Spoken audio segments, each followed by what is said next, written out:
அனைவருக்குமே வணக்கம். சற்று முன் கிடைத்திருக்கக்கூடிய ஒரு மிக மிக முக்கியமான செய்தி ஒன்று வெளியாகியுள்ளது.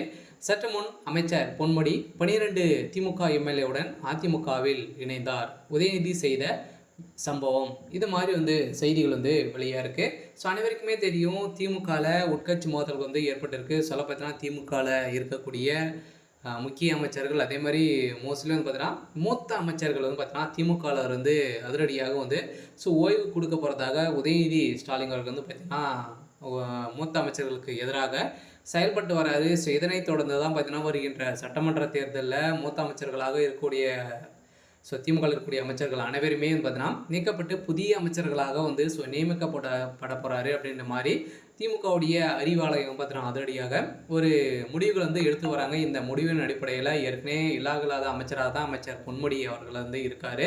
ஸோ அதே மாதிரி தான் பார்த்தீங்கன்னா துரைமுருகன் அவர்களுக்கும் இப்போ ஓய்வு கொடுக்க போகிறதாகவும் ஒரு தகவல் வெளியாகி வருது. ஒரு பக்கம் இருந்தாலுமே இப்போ அமைச்சர் பொன்முடி அவர்கள் பார்த்தீங்கன்னா அதிமுகவில் ஒரு முக்கிய பொறுப்பு கொடுக்க போகிறாரு. எடப்பாடி பழனிசாமி அவர்களுக்கிடையே நெருங்கிய நண்பராக இருக்கார். இதன் அடிப்படையில் தான் இப்போ திமுகவிலிருந்து பார்த்தீங்கன்னா ஒரு 12 எம்எல்ஏக்களுடன் அதிமுகவில் இணைய போகிறாரு அப்படின்ற மாதிரி ஒரு அஃபீஷியலான ஒரு தகவல் கிடைத்திருக்கு. ஸோ இந்த தகவலின் அடிப்படையில் எந்த கட்சி ஒரு மிகப்பெரிய கூட்டணி வைக்குதோ அந்த கட்சி தான் பார்த்தீங்கன்னா 2026 ஒரு மிகப்பெரிய வெற்றிகள் பெறும் அப்படின்றது அனைவருக்குமே தெரியும். ஸோ இதன் அடிப்படையில் தான் இப்போ திமுகவில் உட்கட்சி மோதல்கள் ஏற்பட்டிருக்க சொல்ல பார்த்தீங்கன்னா 2026 உதயநிதியுடைய தலைமையில் தான் பார்த்தீங்கன்னா திமுக களம் இறங்க போகுது.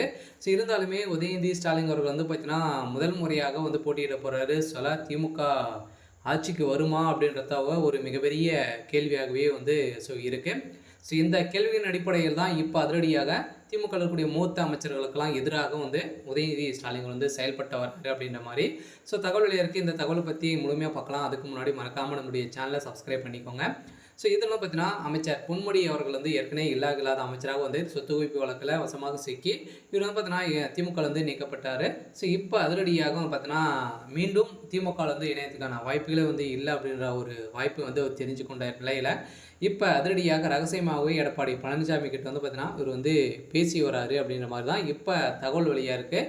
ஸோ இந்த தகவலின் அடிப்படையில் தான் இப்போ 12 திமுக எம்எல்ஏக்களுடன் இணைய போகிற சொல்ல பார்த்தீங்கன்னா திமுகவில் ஒரு மிகப்பெரிய அதிர்ச்சியும் பரபரப்பையும் ஏற்படுத்தியிருக்கு. அதே மாதிரி செந்தில் பாலாஜி அவர்களுக்கும் பார்த்தீங்கன்னா ஒரு முக்கிய பொறுப்புகள் இருக்குது அப்படின்ற மாதிரி தான் எடப்பாடி அவர்கள் சொல்லியிருக்காரு. இருந்தாலும் செந்தில் பாலாஜி அவர்களும் அதிமுகவில் இணைய போகிறதாக ஒரு தகவலும் வெளியாக இருக்குது. நிறைய வாய்ப்புகள் இருக்குது. அதிமுக பார்த்திங்கன்னா நிறைய வாய்ப்புகள்லாம் முக்கிய பொறுப்புகள்லாம் கொடுக்க போகிறாரு இவங்களுக்கெல்லாம் பார்த்தீங்கன்னா கொடுக்க போகிறாரு அப்படின்ற மாதிரி இப்போ தகவல் வெளியாக இருக்குது. இந்த தகவலின் அடிப்படையில் தான்